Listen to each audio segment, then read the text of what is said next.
لله كفى وسلام على عباده الذين اصطفى أما بعد أعوذ بالله من الشيطان الرجيم بسم الله الرحمن الرحيم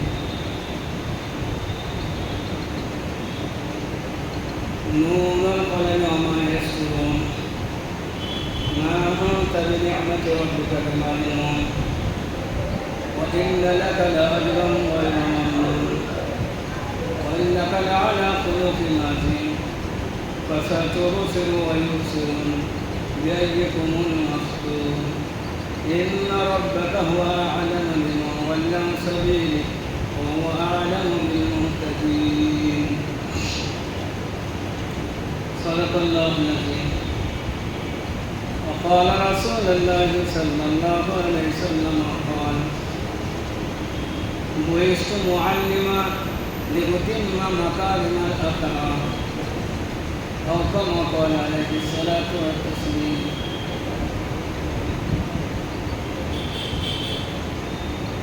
সমস্ত প্রশংসা আল্লাহ সুবহানাহু ওয়া তাআলা, যিনি আমাদেরকে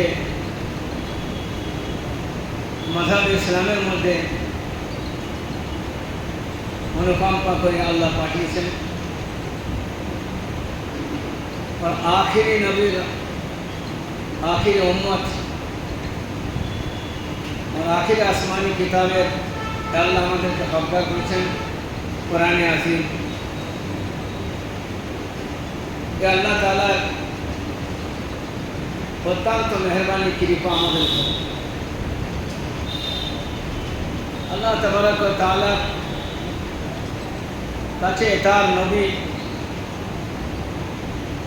জনাবে মুহাম্মদ রাসূলুল্লাহ সাল্লাল্লাহু আলাইহি ওয়াসাল্লাম সমস্ত নবী থেকে বেশি মুহিব, বেশি প্রিয়। সেই জন্য আল্লাহ সুবহানাহু ওয়া তাআলা যে কাজ আল্লাহ নবী সাল্লাল্লাহু আলাইহি ওয়াসাল্লামকে দ্বারা আল্লাহ নিয়েছেন তার থেকে অধিক গুণ বেশি কাজ আপনার এবং আমার নবী জনাবে রাসূলুল্লাহ সাল্লাল্লাহু আলাইহি ওয়াসাল্লামের যাতে দ্বারা আল্লাহ নিয়েছেন। অপরদিকে तमाम আম্বিয়া আলাইহিস সালামকে দিন পৌঁছানোর জন্য যে কষ্ট করতে হয়েছে, সবার কষ্ট যদি একদিকে করা হয় আর আল্লাহ রাসূল সাল্লাল্লাহু আলাইহি ওয়াসাল্লামের কষ্ট একদিকে করা হয়, তাহলে আল্লাহ রাসূলের কষ্ট বেশি। দ্বিতীয়, সারা জীবনে আল্লাহ রাসূল যা কষ্ট পেয়েছেন সেই কষ্ট একদিকে করা হয়, আর তায়েফের মর্মান্তিক ঘটনার যে কষ্ট সেটা একদিকে করা যেতে পারে। আয়েশা রাদিয়াল্লাহু তাআলা আনহা রাসূল মুকাররম সাল্লাল্লাহু আলাইহি ওয়াসাল্লামকে জিজ্ঞাসা করেছিলেন, মা যে রাসূলুল্লাহ, হাবিবুল্লাহ, আল্লাহর প্যারা রাসূল, আপনার জীবনের সবথেকে বেশি কষ্ট কোথায় লেগেছে? আল্লাহ রাসূল পাক সাল্লাল্লাহু আলাইহি ওয়াসাল্লাম বলেছিলেন, যে কষ্ট আমার তায়েফে দেওয়া হয়েছে সে কষ্টটা আমার এখনো টিস মারছে। যখন একটা ব্যথা কোনো জায়গায় লাগলে দীর্ঘ সময় পর্যন্ত ব্যথা তো ভালোই লাগে, কিন্তু টিস মারতে থাকে মনে। আল্লাহ রাসূল বলেন যে ওই আঘাত, ওই বেদনা, ওই কষ্ট এখন আমার টিস মারছে। অথচ আল্লাহ সুবহানাহু ওয়া তাআলা রাসূল বলছেন, আনা বুইস্তু মুআল্লিমা, সারা পৃথিবীর জন্য আল্লাহ তাআলা একটা উদার প্রাণ এবং কোমল আখলাক, অতীব নরম আখলাকের সীমাহীন তার মতো আখলাক চরিত্র পৃথিবীতে না ইতিপূর্বে কেউ দেখিয়েছেন, না পরে কেউ দেখাতে পারেন।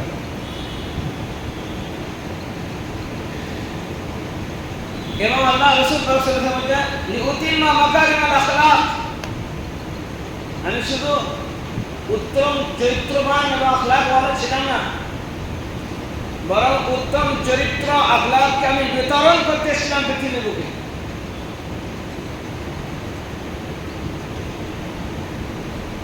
তেহজিব, তামাদ্দুন, আখলাক কাকে বলে শেখাতে এসেছিলাম, আমানত কাকে বলে শেখাতে এসেছিলাম,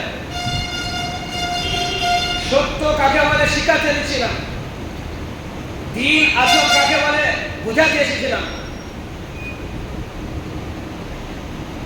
হকুকুল ইবাদ কি সেটা শিখাতে এসেছিলাম, হকুকুল্লাহ আল্লাহর হক কি সেটা বোঝাতে এসেছিলাম, মানব জাতি হিসাবে সৃষ্টির সেরা হিসাবে কি দায়িত্ব সেটা আমি জানতে এসেছিলাম, মানুষকে শিক্ষা দিতে এসেছিলাম। যেদিকে আল্লাহ রাসূল সাল্লাল্লাহু আলাইহি ওয়াসাল্লামের গুণ বয়ান করা যাবে, তার পূর্ণতা দেওয়ার মতো এখনো কারোর যোগ্যতা পৃথিবীতে হয়নি। আল্লাহ রাসূল সাল্লাল্লাহু আলাইহি ওয়াসাল্লামের কোন যোগ্যতা, পূর্ণতা, তার কমপ্লিট বয়ান করার জন্য যে যোগ্যতা চাই, সে যোগ্যতাটা এখন আমাদের কারোর হয়নি। যেরকম আল্লাহ জাতকে চিনা, আল্লাহর কুদরতকে বুঝা, আল্লাহর হিকমতকে বুঝা, একমাত্র নবীরা ছাড়া আমাদের মতো কারোর মানুষের বুঝার ক্ষমতা নেই। আল্লাহর দয়া, অনুকম্পা, তদুপরি আল্লাহ রাসূল সাল্লাল্লাহু আলাইহি ওয়াসাল্লামের চরিত্রের দিকে বললেন, আখলাকের দিকে বললেন, নম্রতার দিকে বললেন, ভদ্রতার দিকে বললেন, ইলমের দিক থেকে বললেন, যোগ্যতার দিক থেকে বললেন, সুন্দরতা, আভ্যন্তরীণ জীবন, বাহ্যিক জীবন, রাজনীতি জীবন, সমস্ত ইনফিরাদি জীবন, ইজতিমাই জীবন, আজওয়াজি জীবন, তার দিক পর্যন্ত আমাদের যাওয়ার ক্ষমতা। আর যেতেই বা কি করে পারতাম, যেহেতু সরকার মদিনা সাল্লাল্লাহু আলাইহি ওয়াসাল্লামের জন্য আল্লাহ তাবারাক তাআলা ওয়া ইন্নাকা লাআলা খুলুকিন আযীম, আমি মহান চরিত্রবান, এটা বলছেন আল্লাহ।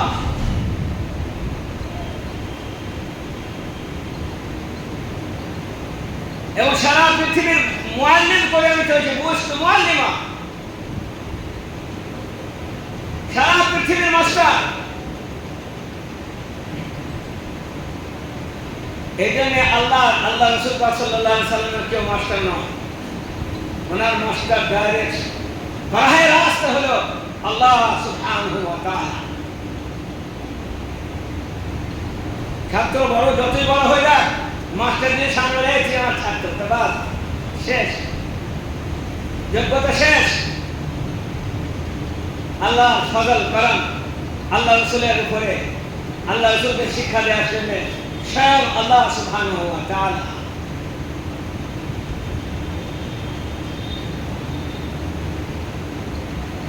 রাসূল কারীম সাল্লাল্লাহু আলাইহি ওয়াসাল্লাম যেমন শক্তিশালী ছিলেন, শক্তির ক্ষমতা,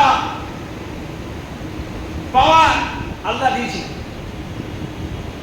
কিন্তু আল্লাহ সুবহানাহু ওয়া তাআলা রাসূল শক্তি প্রয়োগ করার সময় যে মানুষ শক্তি প্রয়োগ করে, সে জায়গায় আল্লাহ রাসূল এমন আখলাক দেখিয়েছেন, ওই রাসূলের আখলাকের উপর যদি আপনি আমি সারা জীবন যদি তার কৃতজ্ঞ আদায় করি, অশ্রু ঝরায়, তা 1% হকারে হয়।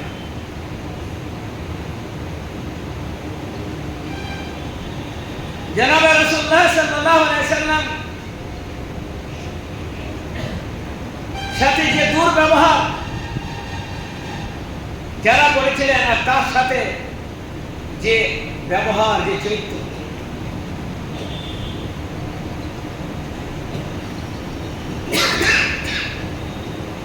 আমরা মুসলমানরা ভাবি দিনের উপর আমরা মুসলমান, আমাদের কোনো কষ্ট এলে হবে না, আমাদের কোনো কষ্ট হলে হবে না। বিশেষ করে দিনের বিষয়ে কোনো কষ্ট বর্জন করতে আমরা আদৌ রাজি নই। দুনিয়ার বিষয়ে দুনিয়াওয়ালা অনেক কষ্ট সহ্য করেছে, কষ্ট সহ্য করে, কিন্তু আমার রাসূল যে ঘোষণা দিয়েছেন যে দিনের ব্যাপারে আমি যা কষ্ট সহ্য করেছি, আমার যা কষ্ট দেওয়া হয়েছে, তা পৃথিবীতে কোন নবী, সমস্ত নবীর কষ্ট একদিকে করলে আমার কষ্ট বেশি। উদ্দেশ্য কি? আমাদের মধ্যে অনেকে আমরা বুঝে উঠতে পারি না। মনে মনে হয় খাবো দাবো, নামাজ করবো, অত ঝামেলাটা কিসে? একটা ঝামেলা মনে হয়, ভেতরে বেশি ঢুকতে যায় না, বাইরে বাইরে থাকতে চায়। কেন ভেতরে ঢুকলে ঝামেলা? এইভাবে যদি নবীরা মনে করতেন, সাহাবায়ে কেরাম মনে করতেন, তবে তাবিঈন মনে করতেন, তা দিন তো দূরে কথা, দিনের ছায়া পর্যন্ত আমাদের কাছে আসতো না। আর আল্লাহর ঘোষণা, ইন্নাদ দীন ইনদাল্লাহিল ইসলাম, আল্লাহর কাছে পছন্দনীয় দিন সেটা হলো মাযহাব ইসলাম। আর আল্লাহর কাছে সব থেকে দিন প্রিয়, সেই দিনকে প্রতিষ্ঠিত করার জন্য বিশ্বনবী সাল্লাল্লাহু আলাইহি সাল্লামকে দুনিয়ার বুকে আখেরি জামানায় পাঠানো হয়েছে।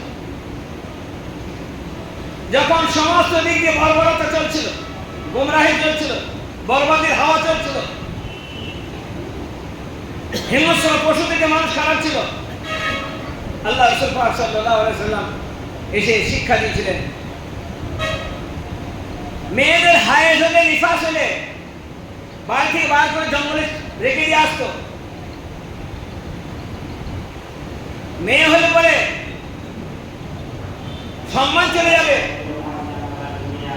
তাই মেয়েকে জিন্দা দরবার পর্যন্ত করে দিয়েছে। দোস্ত বুজুর্গ, বর্বরতা শেষ ছিল না। ওয়াল্লাযী বা'আসা ফিল উম্মিয়্যিনা রাসূলাম মিনহুম ইয়াতলু আলাইহিম আয়াতিহি ওয়া ইউযাক্কিহিম ওয়া ইউআল্লিমুহুমুল কিতাবা ওয়াল হিকমা ওয়া ইন কানূ মিন ক্বাবলি লাফী দালালিন মুবিন।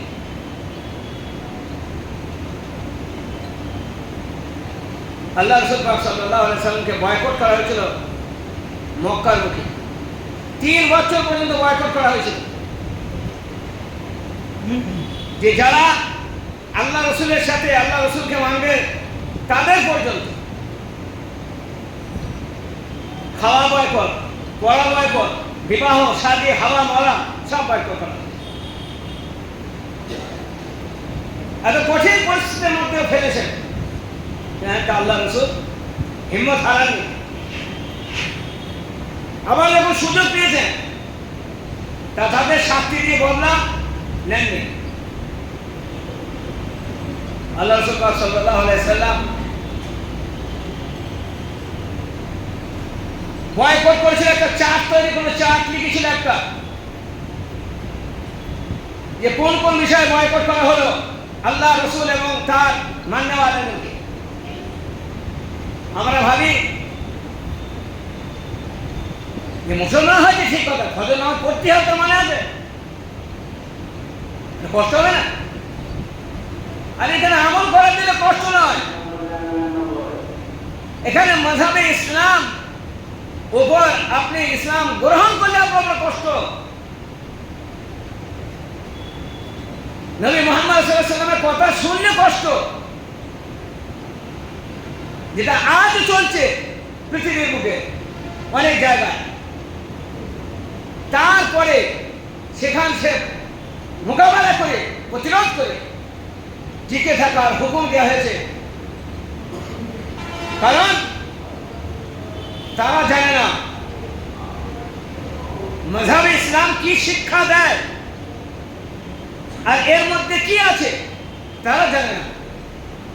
আকা নবী তাজদারে মদিনা সাল্লাল্লাহু আলাইহি সাল্লাম সে শিক্ষা তার সাহাবাদের এবং আমাদেরকে শিক্ষা দিয়েছেন যে সারা জীবন যদি আগুনে জ্বলা হয়, তারপরেও যদি দুনিয়া থেকে বিদায় নেওয়া হয় শান্তি না পেয়ে, তবুও ওই জীবনের জন্য সারা জীবন আগুনে ঝলসানো চলে। যেহেতু আজকের এই জীবন আখিরাতের জীবনের তুলনায় 2-1 মিনিটের জীবন। এটা হেসেও কেটে দিতে পারে, এটা কান্নাতেও কেটে দিতে পারে, এটা কোনো জীবনই নয়। জীবন তো শুরু হবে কবর থেকে। আর এই জীবনটার উপর ডিপেন্ড করছে আখিরাতের তবিল জিন্দেগি। তো রাসূল করিম সাল্লাল্লাহু আলাইহি সাল্লাম একটা চার্ট লেখা হয়েছে যে কেউ আমাদের কুফার মুশরিক কুরাইশ আল্লাহ রাসূলের সঙ্গে সম্পর্ক রাখবে না। সাইন করো সব, চার্ট লেখা হয়েছে। কেউ সম্পর্ক রাখবে না, কেউ আমাদের এখানে পানি দিতে দেবে না, কেউ আমাদের মজলিসে আসতে দেবে না, কেউ আমার বাড়ি আসা যাওয়া হবে না, বিয়ে সাইতে যাওয়া আসা হবে না, হয় মরে যাওয়া আসা হবে না। পুরো একদম একজোট হয়ে একল ছেড়ে করে দেওয়া হলো, বাদ দেওয়া হলো, বয়কট করা হলো বিশ্বনবী তার সঙ্গীদের। কোরবান যায় ওই সাহাবীদের উপর। এই মুঠিভর মানুষ আর এত বড় একটা শক্তিশালী জামাতের সঙ্গে দলের সাথে তারা মোকাবেলা করছে। আজ পৃথিবীতে আমরা বিশাল সংখ্যা, তবু আমরা লাঞ্ছিত, পদদলিত, নিষ্পেষিত, দাঁড়িয়ে দেখা ছাড়া আর चुपी चुपी तुम हिला के भागने के अलावा कोई काम नहीं है। हाँ, देखने तो इंसान दिखता है और देखने तो बड़ा नमाजी दिखता है, मगर ईमान का इतना हल्का फुल्का है और इतना कमजोर है कि भागने को मौका मिले तो भाग जाए। परिस्थिति মোকাবেলা করার ক্ষমতা নাই। বেটি ছেলের মতো কানে দুল লাগানো, কান ফুটো করে বসে থাকা, হাতে একটা বালা দেয়া বেটি ছেলের মতো, মেয়ে ছেলের মতো, ওটা পুরুষ মানুষের কাজ নয়, ওটা ইসলামী যুবকদের কাজ নয়, ওটা লেডিজদের কাজ। তাস খেলা, জুয়ো খেলা, একটু গুটকা খাওয়া, দাঁত মুখ দেখলে বলে সুরুল মুমিন শিফা, মুসলমানের যেটা এটো সেটা খাওয়াটা হচ্ছে শিফা, ঔষধের কাজ করে। তো এর এতে খাবো না ওর মুখটা দেখবো, ওর মুখ দেখলে খেতেই মন যায় না, ও দাঁত দেখলে তো কাছে যেতে মন যায় না, ফেরেশতা তো কাছে আসে না। মুসলমান বলে চিনতে পারা যায় না, কিন্তু সেই কয়েক কটা মুসলমান আল্লাহ রাসূল সাল্লাল্লাহু আলাইহি ওয়াসাল্লামের সঙ্গে পরিস্থিতির মোকাবেলা করছে একটা বিশাল শক্তির সঙ্গে। ইমানি পাওয়ার 3 বছর কেটে যাচ্ছে। আবু তালিব যে আল্লাহ রাসূল সাল্লাল্লাহু আলাইহি ওয়াসাল্লামের চাচা, ইসলাম গ্রহণ করেনি, কিন্তু আল্লাহ রাসূল সাল্লাল্লাহু আলাইহি ওয়াসাল্লামকে ভালোবাসতেন। কিন্তু পরিস্থিতি এত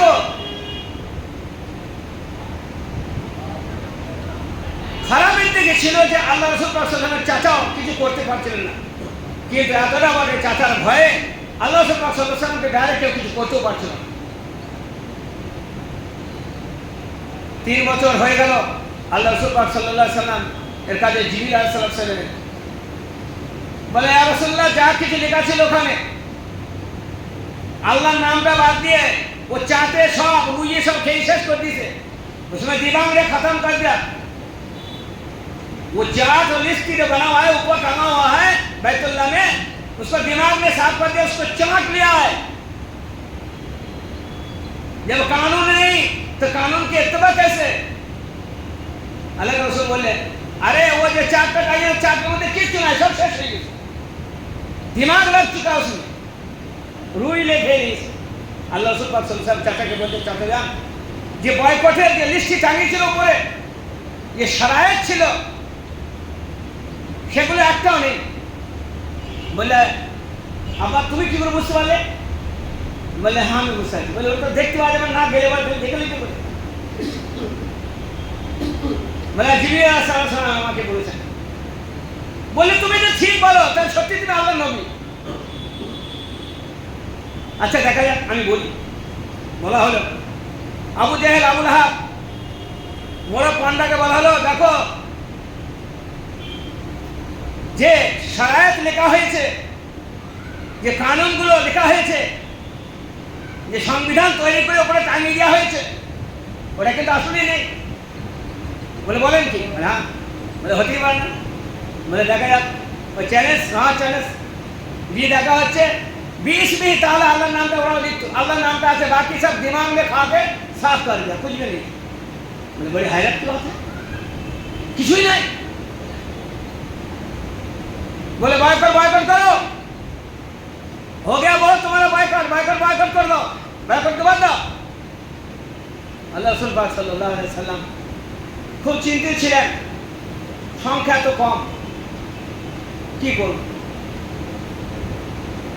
মক্কার ভূমি থেকে 60 কিলোমিটার দূর আল্লাহ রাসূল বড় আশা ভরসা নিয়ে গেলেন যে তায়েফ বিউটিফুল শহর, হারা ভরা শহর, বড় খ্যাতিসম্পন্ন মানুষ এবং বুদ্ধিজীবী ওখানে বাস করেন, তা ওদেরকে একটু ইসলামের কথা বুঝায়, কমসে কম শিক্ষিত মানুষ তো বুঝবে, জ্ঞানীগুণী মানুষ। হার জামানায় যা ভেবেছে তা উল্টি হয়েছে, এখনো পর্যন্ত শিক্ষিত মানুষ বেশি বুঝেনি। তা সেই দিকে বা কি করে বুঝতো? হ্যাঁ, আমার কথা বললাম না, বললে পারে। এখন পর্যন্ত শিক্ষিত লোকরা কোন দিকে বুঝতে, যেদিকে লাভ আছে ওইদিকে ভাব আছে, আর ওই শিক্ষার প্রতি ভাব আছে। এক কথা বলা যায় শিক্ষা নামের বিজনেস। শিক্ষাটা কি? শিক্ষা যদি শিক্ষা হতো তো 1 নম্বর শিক্ষা হলো ইসলামিক শিক্ষা। সে শিক্ষায় শিক্ষিত আমার কম, আমার জাতি 100 হাত পিছিয়ে আছে।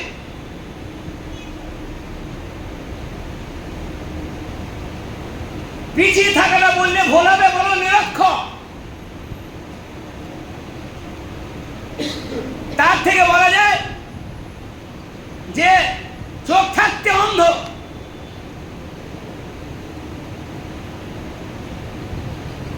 আমার শিক্ষক, আমার শিক্ষিত সমাজ ওইদিকে বই পড়ে গাদা করে দিচ্ছে।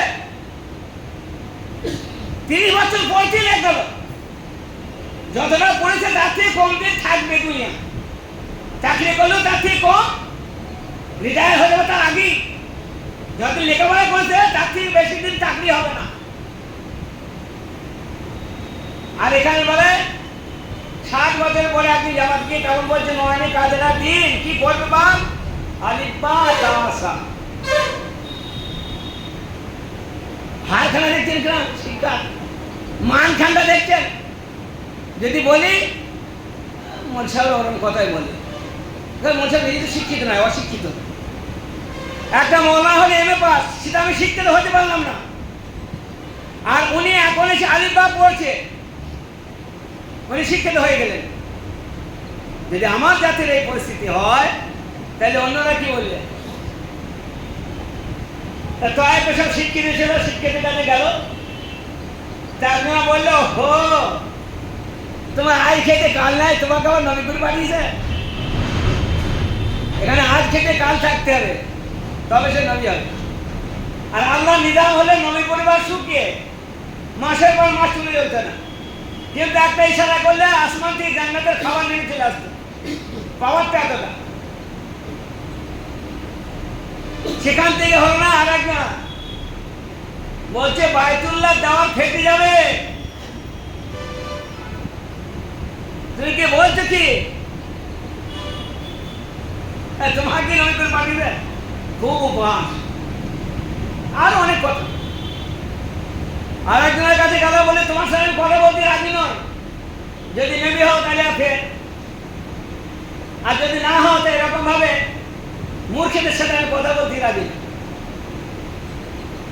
আল্লাহ রসুল প্রথাগত ভাবে আরবে যে কোনো ধর্মের লোক হোক মেহমান গেলে পরে খুব মেহমানি করা হতো, খাওয়া দিয়ে খুব খেয়াল রাখা হতো, কিন্তু আল্লাহ রাসূল সেখানে দুর্ব্যবহার ছাড়া কিছুই ছিল না। সেদিন ওখান থেকে ফিরে চলে আসছে। জওয়ান যুবক ছেলেদেরকে লালি দেওয়া হয়েছে, আর তারা ইট পাথর যেমন পাগলকে খেপাকে ছড়ে সেরকম ছুটতে আরম্ভ করেছে। আমি খুব সংক্ষিপ্ত ভাবে বলছি। তো 3 মাইল পর্যন্ত, তায়েফ থেকে 3 মাইল পর্যন্ত পাথর করে মারতে মারতে পিটুতে আনা হয়েছিল আল্লাহ রাসূল। আল্লাহ রাসূল পড়ে গিয়ে আর সামলাতে পারছেন না, উঠতে পারছেন না।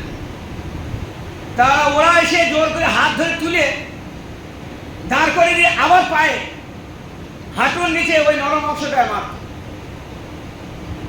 রক্ত সব ঝরঝর করে ঝরছে। 3 মাইল পরে ওরা পিঠটা ছেড়েছে, জুতোয় রক্ত জমে যাওয়ার কারণে যেমন আটায় লেগে যায় ওইরকম চিপসে গিয়েছিল জুতো রক্তের সঙ্গে। আল্লাহ রাসূল তখন পরিস্থিতি খুব গম্ভীর হয়ে গেছিল। শেষমেশ যায়েদ বিন হারিস রাদিয়াল্লাহু তাআলার সাথে সঙ্গে ছিলেন, একটা দেওয়াল ছিল, সে দেওয়ালের ভিতরে আঙ্গুরের চাষ করেছিল উকবা শৈবা বলে দুটো লোক। সেই দেওয়ালে আঙ্গুরের পাতা যতটুকু লেগেছিল তার ছায়াটা কোনো ছায়া দিয়ে আল্লাহ রাসূল বসতেন, তখন আর ওঠার ক্ষমা ছিল। হারিস রাদিয়াল্লাহু তাআলা ধরে ধরে কোনো রকমে নিয়ে গিয়ে পানির কাছে পানি দিয়ে জুতোটা ছাড়ান এবং সমস্ত রক্তটা ধুয়ে দেন, মুখে হাতে পানি দিন। দূর থেকে আঙ্গুর বাগানের মালিক দেখছে যে পৃথিবীতে এইরকম ভাবে মারার, এইরকম ভাবে একটা মানুষকে করা আমি কোনো দেখি। একটা থকা আঙ্গুরের থকা নিয়ে তার একটা গোলাম ছিল, হাত গোলাম বলে এটা দিয়েছে ওই লোকটাকে। আহারে, প্রাণী মরে যাবে বোঝায়, দেখো লোকটাকে। আল্লাহ রাসূলের কাছে যখন নিয়ে আসা হলো, যায়েদ বিন হারিস রাদিয়াল্লাহু তাআলা মুখের কাছে ধরলেন, আঙ্গুর কটা গোটা করে খাইয়ে দিলেন। খাওয়ার পরে আল্লাহ রাসূলের জানে একটু জানে না, চুপ করে বসে আছেন, ভাবছেন। ওহী এলে পরে আল্লাহ রাসূল সাল্লাল্লাহু আলাইহি ওয়াসাল্লাম বিবর্ণ হতেন এবং চুপ হয়ে যেতেন, কারোর সঙ্গে কোনো কথা বলতেন না যতক্ষণ ওহী অবতরণ। ফেরেশতার দল চলে এসছে, এতক্ষণ পর্যন্ত কেউ আসেননি। জিবরিল আলাইহিস সালাম আর মালিকুল জাবাল পাহাড়ের ফেরেশতা, ওয়ালওয়ালে যেখানে পাহাড় আছে, এই সমস্ত পাহাড় ডিপার্টমেন্টের যে ফেরেশতা আছেন, ওই ফেরেশতা চলে এসেছে, আর অন্যান্য সব ফেরেশতা। জিবরিল আলাইহিস সালাম এসে বলছেন, ইয়া হাবিবাল্লাহ, ইয়া রাসূলুল্লাহ, আমরা সব আপনার কাছে চলে এসেছি, শুধু আপনার অপেক্ষা, অর্ডার। আপনি কি অর্ডার করতে চান? আমার কাছে মালিকুল জাবাল আছে, পাহাড়ের ফেরেশতা আছে। ইনি বলছেন যে আপনি শুধু একবার হুকুম দিন, আমি ওই তায়েফের দুটো সাইড দিয়ে পাহাড় আছে, ওই পাহাড় দুটোকে এরকম কাছে নিয়ে আসবো, আর শহরের তায়েফটাকে এরকম ধরে এরকম যেমন যাতায়াত দেয় আর গম পিষে দেয়, সেকেন্ডে আসবো। শুধু আপনি একবার খালি বলুন যে হ্যাঁ, আমি এদের আজ 25টা নবীর রক্তটা বদলে দেব। আল্লাহ রাসূল সাল্লাল্লাহু আলাইহি ওয়াসাল্লাম বললেন, ওমা আরসালনাকা ইল্লা রাহমাতাল লিল আলামিন ওয়া ইন্নাকা লাখুলুকিন আযীম ফাসাতুবসিরু ওয়া ইবসিরুন বিআইয়িকুমুল মাফতুন ইন্না রাব্বাকা হুয়া আ'লামু বিমান যাল্লা আন সাবিলি ওয়া হুয়া আ'লামু বিল মুহতাদিন। আমাকে আল্লাহ পৃথিবীর জন্য শান্তির দূত করে পাঠিয়েছেন, ওরা আমার চিনতে পারেনি। ওরা রাসূল মুস্তাযআফিন, এই জায়গাকে বলা হয়েছে রাসূল মুস্তাযআফিনে দোয়া করেছিলেন। সংযতপূর্ণ ভাবে রাসূল বলছেন, আনা যাইফ, হে আল্লাহ, আমি বড় কমজোর, আমি বড় অসহায়, এরা আমায় চিনতে পারেনি, এরা ভুল করলে করতে পারে, তা তো চিনতে না। আল্লাহ আপনি এদেরকে মাফ করে দেন, এদের বংশের মধ্যে আপনি দিনকে জিন্দা করেন। না না, মিটতে দেওয়া যায়, ওরা বুঝেনি। আর ফেরেশতা স্বতঃস্ফূর্তি তৈরি আছে যে একবার এমন ভাবে করব যে কিয়ামতের সকাল পর্যন্ত যদি চায় তা সবুজ ঘাস পর্যন্ত হবে। হাতে ইশারা না, বললেন না, ওহদের ময়দানে দাঁত ভাঙা হয়েছে, আল্লাহ রাসূলের দাঁত শহীদ কাটিয়ে পড়েছেন। আল্লাহ রাসূল পাহাড়ের পাদদেশে গিয়ে একটু ঠ্যাস দিয়ে আরাম করছেন, সঙ্গে সঙ্গে এই পাথর মোমের মতো নরম হয়ে গিয়ে স্পঞ্জ। পাথর বলছে, আহলান সাহলান মারহাবা, আয় সাইয়্যিদুনা, আয় হাবিবানা, আয় রাসূলুনা, আপনাকে এরা চিনতে পারেনি, কিন্তু আমি জানি খোদার কসম আপনার ইশারায় দুনিয়া কায়েম হয়েছে, কিয়ামত হয়ে যাবে, তাই আমি আপনার জন্য নরম হয়ে গেলাম, আপনি আমার উপর এসে আমার ভাগ্য ফিরেছেন। সারা বিশ্বে প্রত্যেকটা সৃষ্টি চিনতে পেরেছে, কিন্তু যাদের জন্য, যাদেরকে টার্গেট করে আল্লাহ নবীকে পাঠিয়েছেন, তারা আমরা চিনতে পারিনি। ওয়া ইন্নাকা লাখুলুকিন আযীম, এত মর্তবা বিশ্বনবী সাল্লাল্লাহু আলাইহি সাল্লামের আখলাক দেখে। বদরের ময়দানে যে সমস্ত কায়েদ হয়ে মদিনায় গিয়েছে, আজকে কয়েদিদের, আজকে যারা বন্দীদের কি অবস্থা করে, বিশ্বনবী সাহাবীদের বললে যে সমস্ত বন্দীরা আমাদের আছে আন্ডারে, এদেরকে সব নিয়ে যাবে, আর একটা সুন্দর মেহমানকে যেমন মেহমানি করে সারা করাবে। তবে ইয়াসির রাদিয়াল্লাহু তাআলা আনহু বলে, আমি আমার বন্দীকে নিয়ে গিয়েছি, নিয়ে যাওয়ার পরে বাড়িতে রেখেছি, তখন সময় অভাবের ছিল, রুটি বেশি ছিল না, রাতের সময় খেজুর ছিল আমাদের কাছে, রুটি, কিন্তু রাতে তো খেজুর খাবে কি, আগে রুটি খাবে মেহমান, তা এতটা রুটি ছিল না যে আমার সবাই পরিবারে খেতাম। তা আমার কয়েদি যারা, আমার বন্দী যারা, আমার শত্রু দুশমন, সে আমার হাত অধীনে এসছে, যারা রসুলের সাথে, ইসলামের সাথে, যারা মুসলমানদের সাথে এইরকম ভাবে দুর্ব্যবহার, জঘন্যতম ব্যবহার করেছে, তারা যে আমার হাতের মুঠোয় এসছে, তাদের সাথে ব্যবহার বিশ্বনবী সাল্লাল্লাহু করতেন যে রুটিগুলো তাকে খাওয়ানো হচ্ছে। আবু আজিজ বলেন, আমি লজ্জায় মুখ দেখাতে পারি না যে ভালো খাবার আমি খাচ্ছি, আর যাদের অধীনে, যাদের কাছে আমি বন্দী আছি, তারা খারাপ খাবার খাচ্ছে। ওয়া ইন্নাকা লাখুলুকিন আযীম, উটের দুধ দেওয়ার পরে গরম করে রাসূল বললেন, বন্দীদের যারা আমাদের আন্ডারে আছে ওদেরকে দুধ নিয়ে গিয়ে খাওয়া হোক। বলছি ইয়া হাবিবাল্লাহ, এরা আমাদের তছনছ করেছে, বাড়িকে মিলিয়ে করে দিয়েছে, আমাদের বিবিদের এতিম করেছে, বাচ্চাদের এতিম বিবিদের বাবা করেছে, আর আপনি বলে হ্যাঁ যায়েফ, হ্যাঁ বলে যায়েফ না, এ আমার বন্দী না, এ আমার মেহমান, লা ইকরাহা ফিদ্দীন। এদের গরম দুধ খাচ্ছে আর ভেতরে ঈমান প্রবেশ করছে। বন্দী কয়েদিকে যখন ছেড়ে দেওয়া হচ্ছে, তবে আশহাদু আল্লা ইলাহা ইল্লাল্লাহ ওয়া আশহাদু আন্না মুহাম্মাদান আবদুহু ওয়া রাসূলুহু, এর নাম ইসলাম। সেই নবীকে আমি আপনি চিনতে পারিনি, সেই জন্য দোস্ত বুজুর্গ, আমার নবীর আখলাক, আমার নবীর ক্যারেক্টার করুন, আপনার চোখ দিয়ে পানি চলে আসবে, তার গোলামি করতে আপনার ইচ্ছা যাবে। ওয়া আখিরু দাওয়ানা আলহামদুলিল্লাহ।